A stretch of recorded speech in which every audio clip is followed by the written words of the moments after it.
Muy bien, amigos, bueno, pues ahora vamos a tener un tema muy interesante que es, la historia de la llegada del vino a América.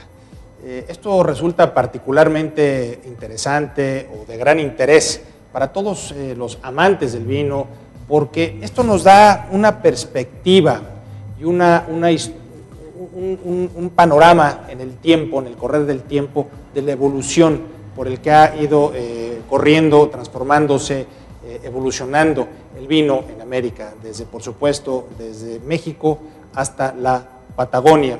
Hoy tenemos la suerte de contar con la presencia de un gran coleccionista de fotografía antigua mexicana, además de un conocido también coleccionista de autos antiguos y que lleva muchos años y se ha especializado en el estudio, investigación de la historia colonial mexicana, principalmente de los siglos XV, XVI y XVII. Tenemos aquí a Pedro Sardá. Muchísimas gracias de estar aquí, Pedro. Es un placer, es un honor tenerte siempre con temas tan interesantes y bueno, pues enriquecidos por toda esa investigación y tantos años de estudio que has dedicado a la historia principalmente de México. Muchas gracias, bienvenido y bueno, pues arrancamos con el tema, Pedro. Pues muchas gracias, Pablo, desde luego un gusto, sobre todo porque somos un país con una tradición y una historia tan extensa que sale tema para todo esto, además de que somos los precursores de la historia colonial o neo-española en América.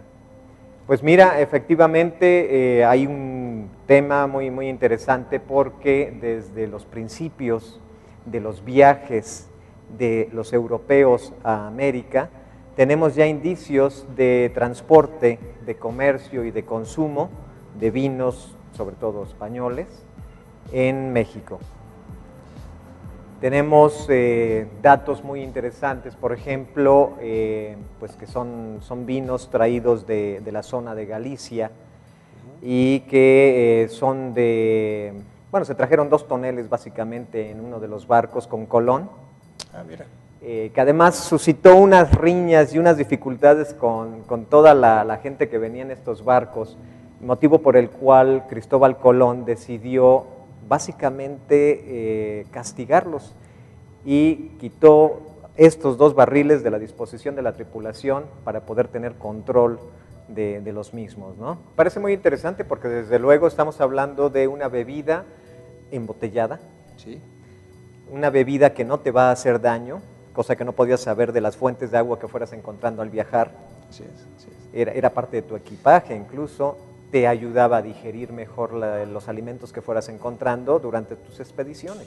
Fíjate que, y quisiera hacer un comentario interesante. La gente quizás piensa que el vino, por supuesto estos eran toneles de madera, pero cuando ya venía embotellado, quizás la gente pensaba que eran botellas similares a las que conocemos ahora, ¿no? Incluso con corcho, y la verdad es que no era así. En un principio, las botellas o los recipientes donde viajaba el vino eran redondos y de alguna manera estos recipientes eran de cristal de vidrio soplado, eran cristales muy endebles. Tú sabes que el vidrio soplado siempre deja algunas burbujas que son fáciles de romper y entonces las protegían estas bolas de cristal con redes y mallas de bastante grosor para que sirvieran como amortiguadores contra los golpes. Y el uso del corcho es muy posterior a la época de Colón y en ese momento lo que se utilizaba eran tapones de madera, o sea, unas especies de estacas de madera que se recubrían con brea. Entonces, la función era que, por supuesto, la brea no dejara entrar, más que brea era una especie como de laca. De hecho, derretían laca arriba de esas partes de tapones de madera.